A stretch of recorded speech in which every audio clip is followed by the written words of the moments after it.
Perhaps what I can do is try to summarize some of the key messages I heard this morning as far as they stick in my brain. We started with a great presentation from Keith, who reminded us of the association between being born with a low birth weight and having an increased risk of cardiovascular disease and diabetes. And he emphasized that the association, the risk increase is even bigger if the low birth weight is linked to a mismatch of a rapid weight gain after birth.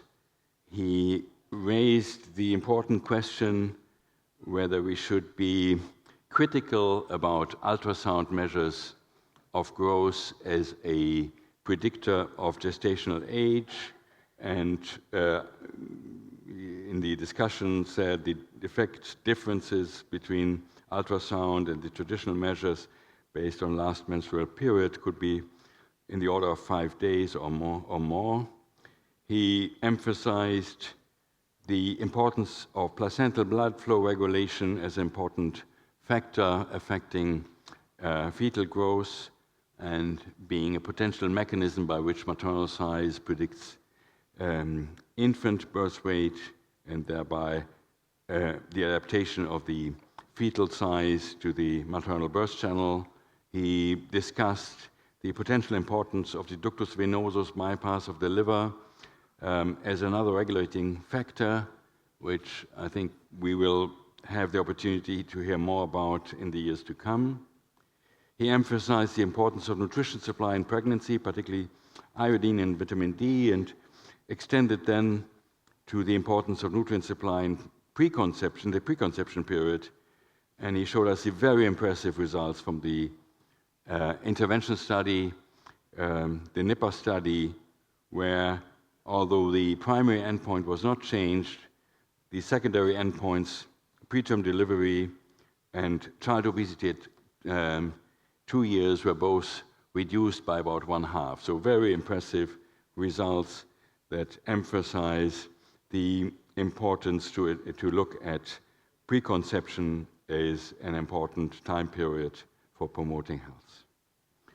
Vincent then gave us the important message that maternal obesity at the outset of pregnancy is a very important predictor of child health, of later child obesity and related adverse outcomes.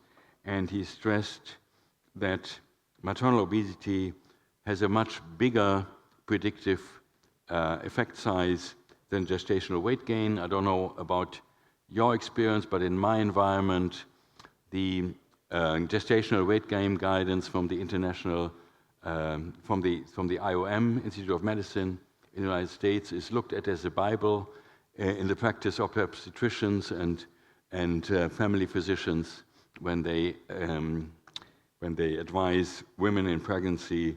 And Vincent really questions the validity of these data. He showed other evaluations. I think that's a very important message if you think about the stress that also can be induced in women during pregnancy to follow these guidelines, although it's not so easy to influence gestational weight gain because there's a lot of factors beyond your control, like fluid changes, that affect that. So it's really a good point to look at this very critically. And he also emphasized the role of other factors, diabetes and diet, that where we have opportunity to intervene. He also looked at child obesity, again stressed the importance of the mismatch between slow fetal growth and rapid growth after birth, and the relationship to visceral and liver fat deposition as key predictors of adverse health outcomes. And finally, a message that I really liked, which is the fathers are also important.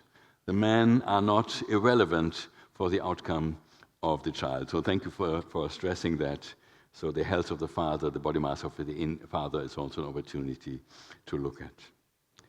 And finally, Orapon reviewed the very large database relating breastfeeding to a lower risk of obesity with a consistent association. that is shown in most, although not in all, observational studies. She also emphasized that longer duration of breastfeeding is associated with a greater effect. The effect of exclusive versus non-exclusive breastfeeding is not of the same order of magnitude, is not that impressive. So perhaps our message really should be breastfeed for as long as you can, and not only say exclusive breastfeeding for 6 months is the only goal. So maybe that's an important message for clinical practice. She showed us the WHO analysis of 2013, showing that with high-quality studies, the effect sizes are smaller than with all studies pulled together. 12% in 2013, 16% reduction in the more recent analysis by Horta and co-workers, looking at large studies that are control for confounders. So 12 or 16% reduction may not sound large for an individual. If you think of other factors like sugar drinks having much bigger effects or screen time, but let's not forget, reducing 12 or 16% of obesity in the population is a huge benefit for the population. It's really worthwhile to invest. So the key message for us is, let's do as much as we can in our daily work for promoting, supporting, and protecting breastfeeding. And the last speaker, I think, was so messy, it's not worth to summarize. And then at the end of this workshop, I just feel obliged to say thank you. I'm not sure about you, but I terribly enjoyed these 3 days. I think it was just a fantastic experience. I thank all of you who participated here in the room and those online for your interest, for your great questions, for your feedback in the sessions and also outside in the breaks. It was a wonderful experience. I wish to thank the speakers for giving fantastic insights into their experience and knowledge, for giving excellent presentations. And of course the chairs for guiding our discussions. And of course I need to thank those who made this meeting possible. Most of you didn't even notice that this meeting was organized because everything was so smooth, so easy. You have probably not appreciated how much work was behind making this so wonderful, so easy, so smooth. And first I would like to thank an amazing large team from Nestlé Indonesia, which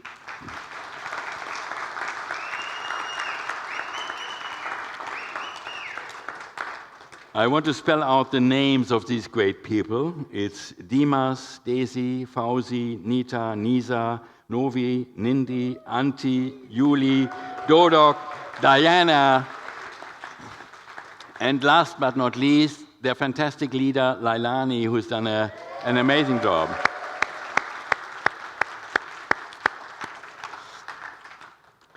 Then I would like to thank the market champions from Nestlé Nutrition and Wyeth from the different markets who have brought so many fantastic doctors and researchers here to Indonesia. Thank you for doing this. And I would like to thank the great team from the Nestlé Nutrition Institute Global, in particularly Roberta Portas, who is sitting there, Mike Posner, who's hiding there in the back, and also Sarah Colombo Motas, who was joining us online. So thank you all again, and I wish you safe travels home. Don't forget what you've heard. Share it with your colleagues and your peers. Talk about what you've learned. And as Andy said in the very beginning, the more you discuss it, the more you remember yourselves as well.